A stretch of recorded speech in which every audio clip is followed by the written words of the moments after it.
Mabuhay! Ako si Emir at tayo'y muling magbalik tanaw sa nakaraan.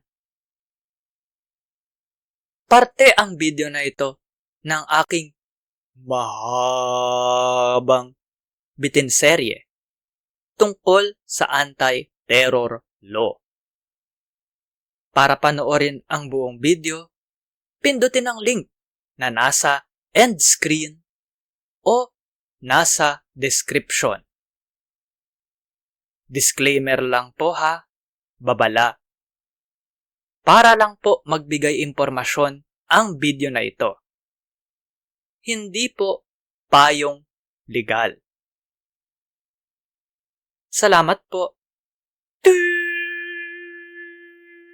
Sige po, sagutin natin yung isang section.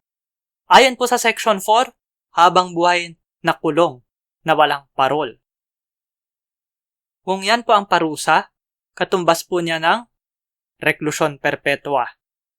Ang reklusyon perpetua po, hindi po habang buhay na kulong yan.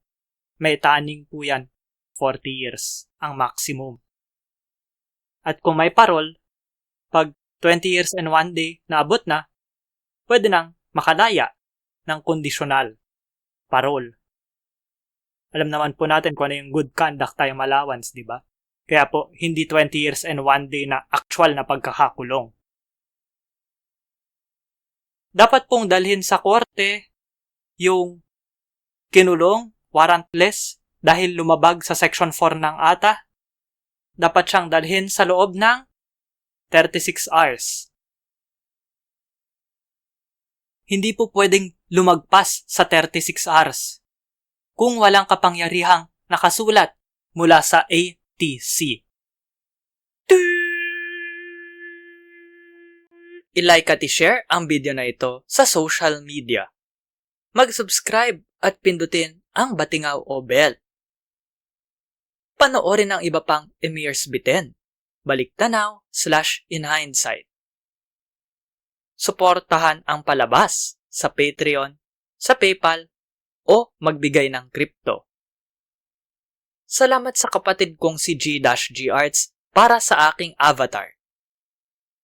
Tignan at suportahan ang kanyang mga gawa sa mga link sa description.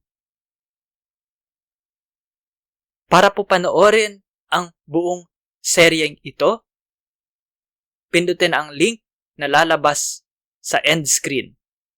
Dapat ngayon na. Maraming salamat po. Hanggang sa muli. At ingat.